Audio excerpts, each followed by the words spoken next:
When people say Junior Soprano beat the FBI case, they usually make it sound much cleaner than it really was. They make it sound like he simply outsmarted the government, survived the trial, and walked away as if the case had never really touched him. But that is not what happened. Junior did not beat the case in the sense of proving his innocence, and he did not beat it because the government had nothing on him. He beat it because the case never got to finish the way the FBI wanted. He survived it through delay, through manipulation, through the weakness of the legal process around organized crime, and eventually through something much sadder than strategy, which was his actual mental decline. So if we want to be factual about it, the right way to say it is not that Junior crushed the FBI in court. It is that the government failed to lock him away before the case itself fell apart. From the start, Junior's legal situation is complicated by the way power actually works in The Sopranos. On paper, he is the boss. That makes him the kind of figure the FBI wants to put in front of a jury, because juries understand titles. The government likes names, ranks, and formal structures, but the audience already knows that the reality is messier. Junior has the title, but Tony has much of the practical power. That creates a problem for the FBI. If Junior flips, if he confirms that Tony is the real power, then the government gets not only a major witness, but also a much clearer picture of the organization. Junior never gives them that. That is the first important part of how he survives. He refuses to cooperate, and for a man like Junior, that refusal is not just legal, it is personal. To admit the truth about Tony's position would mean admitting humiliation. Junior would rather face a federal case than openly admit that his own nephew maneuvered around him and reduced him to something close to a ceremonial boss. His ego and his code both keep him silent, and that silence matters because it denies the FBI one of the most valuable things it could have gotten from him. That alone does not beat the case, but it shapes the whole fight. Junior becomes the kind of defendant who is difficult to break psychologically. He is old, proud, stubborn, and deeply invested in appearances. He does not have to destroy the government's evidence, he only has to avoid helping them finish the job. And once the case starts dragging on, that becomes more and more important. Time is one of Junior's greatest allies. A younger defendant with a faster-moving life might collapse under the pressure. Junior is different. He can sit in a house, complain, stew, and wait. The government wants momentum. Junior wants delay. That is why the long process matters as much as the trial itself. He is placed under heavy pressure, and the FBI watches him closely, even paying attention to the fact that he uses routine activities like doctor visits to keep himself connected to business. The government is not asleep. The show makes that clear. But organized crime cases are difficult even when the authorities know what kind of people they are dealing with. They are built on witnesses, informants, patterns, and pressure. If any part of that starts slipping, the whole structure gets shakier. Junior's defense does not need to prove that he is a harmless old man. It only needs to create enough uncertainty, enough delay, and enough procedural trouble that the case stops moving cleanly toward conviction. Then comes one of the most important moments in the whole legal story, which is Junior's fall at the courthouse. After suffering a concussion, his condition becomes part of the defense strategy. Tony immediately sees the opportunity and pushes Junior to use confusion and mental weakness to help his case. This part is important because people often flatten it into a simple story and say Junior faked dementia and escaped. That is not exactly true. He did lean into the appearance of impairment, and his lawyers tried to use that to challenge his ability to stand trial, but the court did not simply accept it. Government psychiatrists examine him and conclude that he is competent enough to proceed. That means the legal system pushes back. Junior does not just put on an act and get everything dismissed. The government still keeps the case alive, so the idea that he beat the case purely with a fake decline is too simplistic. The real concrete break in the trial comes from jury tampering.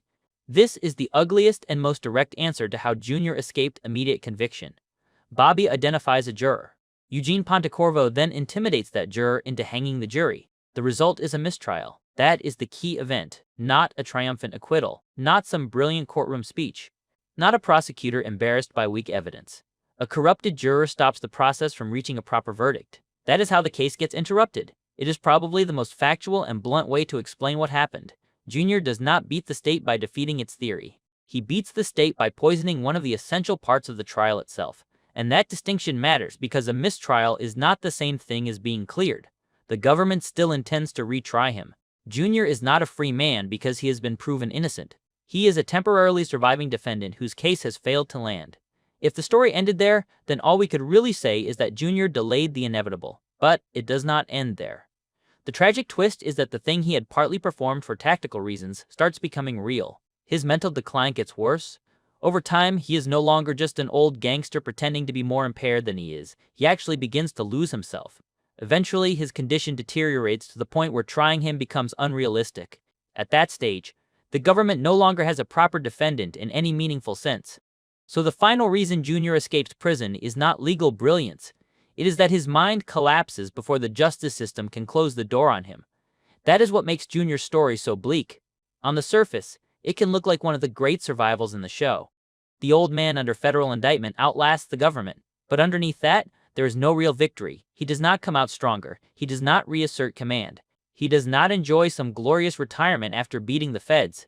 He ends as a hollowed-out figure, barely connected to the identity that made the whole case matter in the first place. In that sense, Junior beats prison, but he loses himself. The state fails to punish him in the formal way it wanted, but life punishes him anyway. When you compare Junior's case to other people in the show who beat or escaped serious legal danger, you start to see the larger pattern The Sopranos is building. The first strong comparison is Tony's airline ticket case. The government gets a real opening there because Livia is caught with airline tickets that trace back to fraud. The FBI obtains a warrant, finds the remaining tickets, and takes Tony into custody. This is not a small inconvenience. It is the kind of case that could have become a serious federal problem. But just like with Junior, the case does not end in a neat courtroom payoff. Livia is central to the government's leverage, and before the matter can be developed the way it might have been, she dies. Tony does not beat that situation by exposing a ridiculous case. He beats it because the structure of the case weakens before it can fully close around him. That is very similar to Junior. In both cases, the government has pressure, but the process breaks down before it becomes a final punishment. Another important example is the Bevilacqua murder. Tony and Big Pussy kill Matthew Bevilacqua after the attempted murder of Christopher. A civilian witness sees enough to create danger.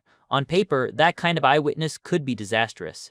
But once the witness understands who Tony is and what world he belongs to, fear takes over. He pulls back, and no meaningful prosecution follows. This is not identical to Junior's RICO case, but the mechanism is similar. The justice system does not fail because it knows nothing. It fails because the human beings inside it can be frightened, pressured, or made unwilling to follow through. Junior gets a juror leaned on. Tony gets a civilian too scared to stay firm. Different stage, same disease. Tony's gun charge works in a similar way too, though on a smaller scale.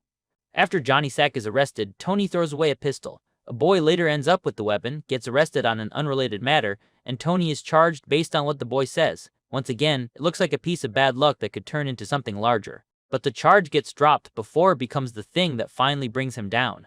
That does not mean Tony is clean. It means the system keeps struggling to convert fragments of criminal truth into final legal success. The show does this again and again.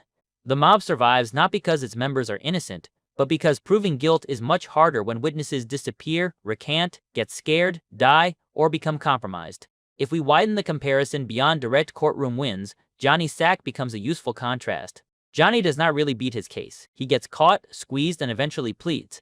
That is important because it shows the system does work sometimes, especially as the old rules begin to weaken. Johnny does not find the same cracks Junior finds. He cannot hide behind age the same way. He cannot rely on the same slow erosion. He gets trapped in a more modern version of the legal war, one where the government is more informed and the room to maneuver is smaller. Junior belongs to an older pattern. He is from a time when delay, silence, status, and behind-the-scenes corruption could still buy years. Johnny faces a world where those methods are less reliable. You can also look at Corrado's case as part of the show's larger idea that legal outcomes are often decided by things outside the courtroom. In theory, the trial should be about evidence, testimony, and law.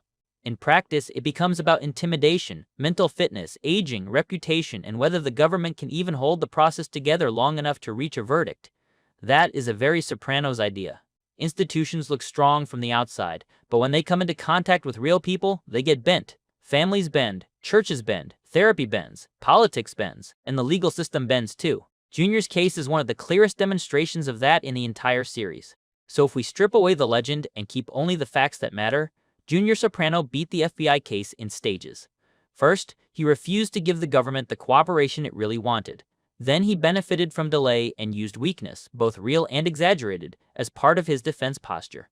After that, the most important immediate break came from jury tampering, which forced a mistrial. And finally, before the government could truly finish the job, Junior's mental condition deteriorated badly enough that the case lost its practical target. That is the truth of it. He did not walk into court and conquer the state. He survived the prosecution until the prosecution could no longer meaningfully punish him. And when you place that next to Tony's airline ticket case, the Bevilacqua witness collapsing, the gun charge disappearing, and other near misses in the show, the pattern becomes obvious. The Sopranos does not portray the law as completely powerless, but it does portray it as fragile. Powerful mob figures do not always beat cases because they are smarter than every prosecutor. They beat them because criminal cases are vulnerable to fear, delay, missing witnesses, dying witnesses, compromised jurors, and plain old bad timing. Junior is one of the best examples of that. He survives, but not in a glamorous way. He escapes punishment because the machinery around him breaks first, and by the time the government is still ready to fight, the man they wanted to try is already fading away.